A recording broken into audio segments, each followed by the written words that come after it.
ಶ್ರೀ ಗಣಪತಿ ಶಾರದಾ ಗುರುಭ್ಯೋ ನಮಃ. ಯತ್ರ ಯೋಗೇಶ್ವರ ಕೃಷ್ಣೋ ಯತ್ರ ಪಾರ್ಥೋ ಧನುರ್ಧರಃ ತತ್ರ ಶ್ರೀ ವಿಜಯ ಭೂತಿರ್ಧ್ರುವ ನೀತಿರ್ಮತಿರ್ಮಮ.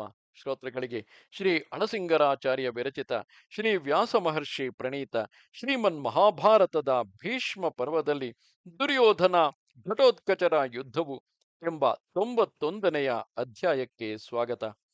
ಆಗ ಧೃತರಾಷ್ಟ್ರನು ಸಂಜಯನನ್ನು ಕುರಿತು, ಸಂಜಯ, ಅರ್ಜುನ ಪುತ್ರನಾದ ಇರಾವಂತನು ಯುದ್ಧದಲ್ಲಿ ಮಡಿದ ಮೇಲೆ ಪಾಂಡವರು ಸುಮ್ಮನಿದ್ದರೆ ಅವರು ಏನು ಮಾಡಿದರು ಎಂಬುದನ್ನು ನನಗೆ ತಿಳಿಸು ಎಂದನು.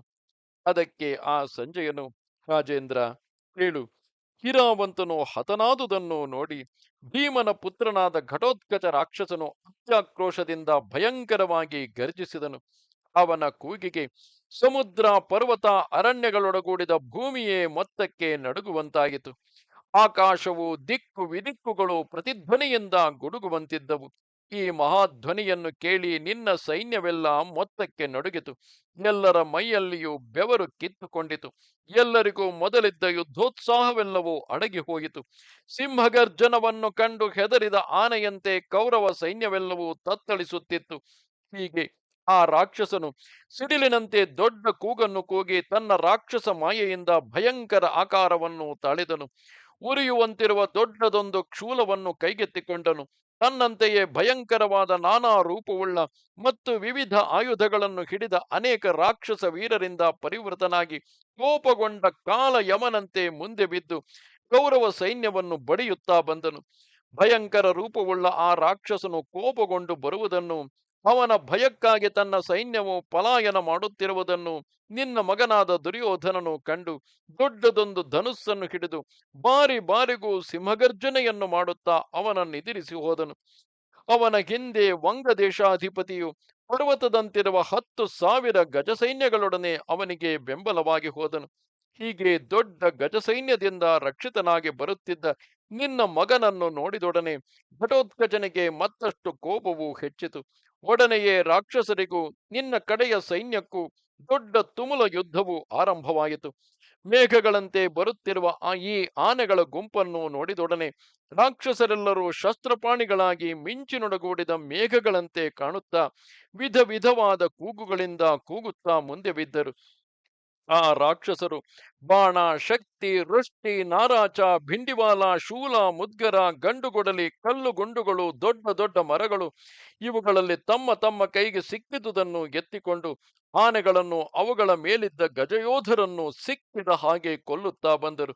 ಒಂದು ಕ್ಷಣ ಮಾತ್ರದಲ್ಲಿ ಎಷ್ಟೋ ಆನೆಗಳು ಕುಂಭಸ್ಥಳಗಳು ಭೇದಿಸಿ ರಕ್ತದಿಂದ ತೊಯ್ದು ಮೈಯೆಲ್ಲ ಹರಿದು ಕೆಳಗೆ ಬಿದ್ದುದನ್ನು ನಾವು ನೋಡಿದೆವು. ತನ್ನ ಆನೆಯ ಸೈನ್ಯವೆಲ್ಲ ಕ್ಷೀಣವಾಗುತ್ತಿರುವುದನ್ನು ನೋಡಿ ದುರ್ಯೋಧನನಿಗೆ ತಡೆಯಲಾರದ ಕೋಪ ಉಂಟಾಯಿತು.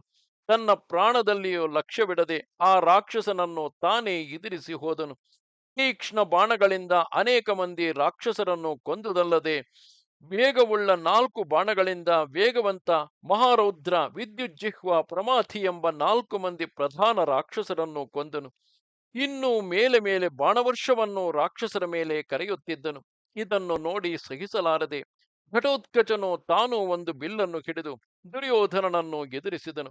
ಕಾಲಾಂತಕನಂತೆ ಬರುತ್ತಿರುವ ಆ ಘಟೋತ್ಕಚನನ್ನು ನೋಡಿಯೂ ನಿನ್ನ ಮಗನು ಸ್ವಲ್ಪ ಮಾತ್ರವೂ ಹೆದರದೆ ನಿಂತಿದ್ದನು.